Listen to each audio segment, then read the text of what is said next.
Hello and welcome back to the channel. On today's tutorial, I'll be sharing with you this requested video of how to make an underbust basque gown with gathers and also a lacing bar at the back of the dress. So if this is something you like, please don't forget to hit on the subscribe button. So let's dive right into today's video. So first, I'm going to start with marking my basic measurement, which is my shoulder to bust, shoulder to under bust, shoulder to waistline. And for my basque length, I marked 5 inches from my waistline. You can also use 4 inches. It totally depends on how deep you want your basque to be. Next, I will mark my shoulder divided by 2 and I'll add half because I'm going to be attaching a sleeve to this dress. Now mark a basic neckline of 3 inches at this point, and from the other side I went down by 1 inch for my shoulder slope and I'll go ahead to connect. After I'm done doing that, the next step is to find your chest line or your armhole line, which is your bust circumference divided by 6 plus 1.5 inches. I'll place my ruler at that point and I'll draw out a straight line which will serve as my chest line. So now at that chest line point, I'm going to mark what I have on the shoulder, which is 7.5, which is also my shoulder divided by 2 plus half, because this pattern has a sleeve. Now I'll divide what I have there into 2 from my shoulder to the chest line, come in by ½ inch, and at the chest line I'll mark my bust circumference divided by 4. I'll place my curved rule starting from the armhole to the ½ inch we have, and then to the upper part of the shoulder. Now I'll go ahead and mark a basic neckline of 3 by 3 inches for this pattern, and I'm going to go ahead to connect it. After I'm done connecting, this is what I have. Next, we'll be moving over to the lower part of the dress, but before that I'll just go ahead and outline my shoulder and the neckline, leaving the armhole area because we're still going to alter that part.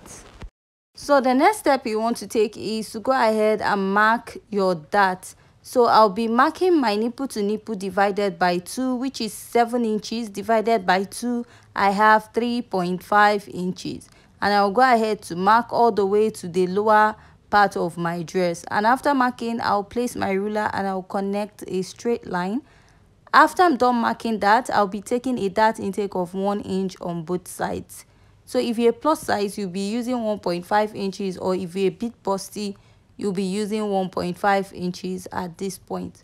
And I'll just go ahead to place my ruler and use my pencil to connect it all the way to the lower part, and also repeat this at the other side of my pattern. Now I'll connect from the bust down to the under bust, and at the other side I'm going to repeat the same process and I will connect. After I'm done connecting, I'll go ahead to use my marker to outline to make this pattern very visible for you to see. So the next step is just to go ahead to divide my armhole into 2, because this is actually a princess dart bustier, and we are going to be sewing boning to this pattern starting from the under bust. So at that point, I divided my armhole into 2. I'm going to connect. Now I'm going to be marking ½ inch on both sides of that line, and I'll go ahead to reconnect it back. After I'm done doing that, I'll just go ahead and use my marker to outline this to make it more visible for you to see, and also outline the other part of my pattern. So this ½ inch we took out on both sides, I'm going to go ahead to mark it at the other end, but I will take my tape up to make it a bit slanty, and after that I'll reconnect it back to my armhole this way.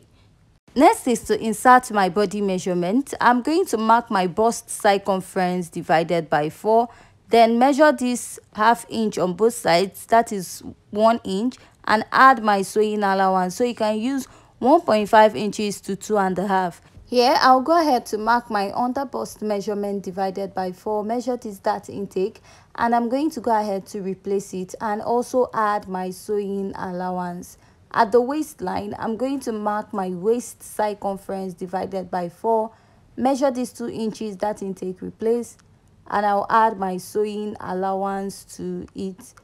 And at the basque, I'm not going to add any sewing allowance there or any measurements because I'll be drawing out a basque at the lower part. So I'll just go ahead to connect my pattern, starting from the bust down to the under bust and to the waistline this way. So now we're going to work on the basque area, and to do that I'll blend in my pattern this way.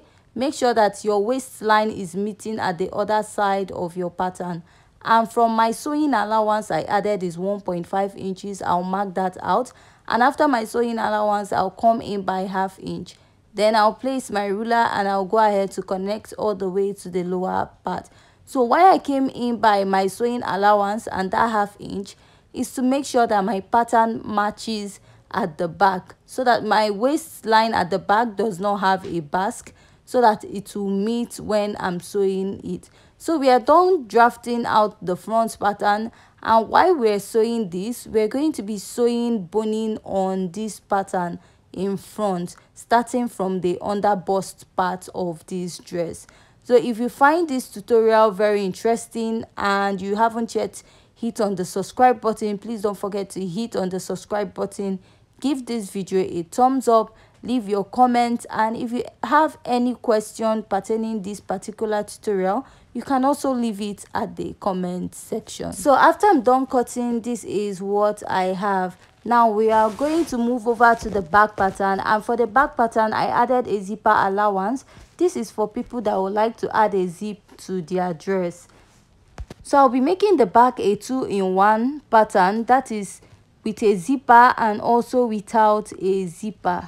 So now the first thing I'm going to do is to mark out my neckline. So I'll be using 3 by 2 inches neckline. So you can also use 3 by 1.5 inches. It totally depends on what you want to use for the back neckline. So I'll just go ahead and place, and I will connect.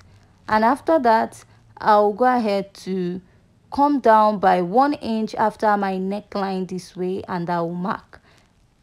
And at the lower part I'll go in by 3.5 inches, which is my nipple to nipple divided by 2, and from that point I'll just go ahead to connect. So this is what I have for the back pattern. So for this back pattern also, it is actually cut out in one piece, but I'll also make this tutorial in a way that if you want to join the yoke to the body, you can go ahead to do that. So after that, I went ahead to mark my nipple to nipple divided by 2, and I'm going to go ahead to connect this all the way down. So if you notice, the back pattern stopped at the waistline, and this is because there's no basque at the back. So I came down by 1 inch from the bust point, and I marked ½ inch on both sides of my waistline, and I'll just go ahead to connect this all the way up. And after I'm done connecting, this is what I have. And the next step I'll take is to mark my bust circumference divided by 4, add my sewing allowance because there's no dart there, mark my under bust circumference divided by 4, measure the dart intake, replace, and add my sewing allowance. Mark my waist circumference divided by 4, measure the dart intake. Here I have much dart intake, so I'll readjust it, and then go ahead to mark my dart intake and mark my sewing allowance. After that, I'll just go ahead to connect. So for your sewing allowance, you can use 1.5 inches to 2.5 inches, and I'll just go ahead to reconnect my pattern for the back. So this is what I have, and I'll go ahead to use my marker to outline this to make it more visible for you to see.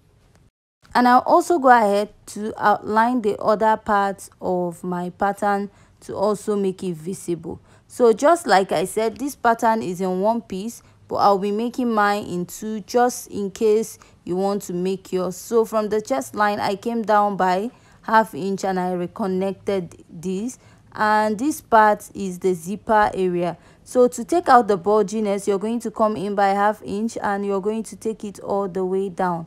So this part now is for people that are using zipper for the back part of this dress. And after that, I'll just go ahead and cut this out as if I'm making use of a zipper. But for my pattern, I'll be making use of a lacing bar for the back. So I'll go ahead and cut out the rest of my pattern.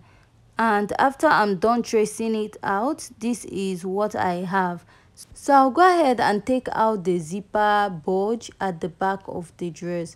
So this is what I have. But if you don't want to add a zipper to your dress, all you have to do is to chop off the zipper allowance, and you're going to be creating your lacing bar area.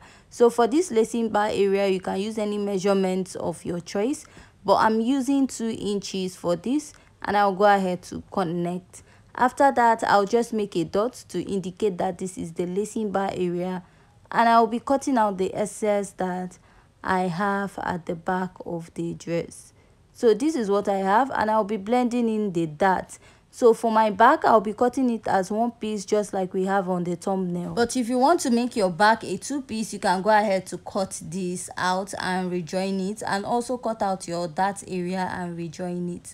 Moving over is the sleeve. So to cut my basic sleeve pattern, first I'm just going to go ahead to mark my starting line, and I will draw out a line there. This will help me or serve as a guide. So after that, from here I'll measure my shoulder to elbow, which is 13 inches, and also measure my sleeve length. So for my sleeve length, I'm going to be using about 21 inches. And also go ahead to add ½ inch for joining allowance for the flare at the sleeve length. So at this point, I'll just go ahead and draw out a straight line at the elbow point, and also rule out that line at the lower part of my pattern. Next is to find your sleeve cap height, and to do that is your bust circumference divided by 12 plus 0.5 inches. Mine is 3.25, but I like using 3.5. So I'll go ahead and label it as sleeve cap height, elbow point, and sleeve length. So at that point, at your sleeve cap height, you're going to be marking your armhole circumference divided by 4. So from that point, I'm going to draw a straight line meeting my starting point this way. And after I'm done drawing that, I'm going to go ahead and divide it by 2, and I'll go ahead to mark. So from that center point, I'll also divide it by 2 again and mark, and I'll come up by ½ inch. At the other side, I'll place, divide it and mark, and I'll come down by ½ inch. And from this point now, I'll connect to this point all the way to the midpoint this way. This is just how to cut out your basic sleeve. And from that point, I'll connect to that ½ inch we went down and to the armhole circumference. So this is what I have at this point. I'll use my marker and I'll go ahead to outline this. So after I'm done cutting this out or marking this out, I'm going to go ahead to measure what I have there and make sure it is okay. So at the elbow point, you're going to mark your elbow divided by 2, and you're either going to mark ½ inch or 1 inch for your sewing allowance. That is if you're not turning your pattern or your sleeve up with lining. So you're also going to insert around your wrist measurement, and you're going to add ½ inch or 1 inch to it. But if you're going to turn your sleeve with a lining, you're going to be adding about 1.5 inches or 2 inches to it, because you're going to be turning the lining with ½ inch, and you should have about 1 inch for sewing allowance. So I'll go ahead and connect my sleeve, and I'll go ahead to cut this out. While cutting it out, I'll add ½ inch on top for joining allowance. So after this is my sleeve, and for the lower part of this dress, which is the gathers and the gathers or flare we have on the sleeve, we are actually going to cut this out when we are sewing our dress. For the gathers at the waist, you can use about 2 inches to 4 inches. It totally depends on how full you want the gathers to be. So with this, we have come to the end of today's tutorial. Please don't forget to also join us on the sewing tutorial.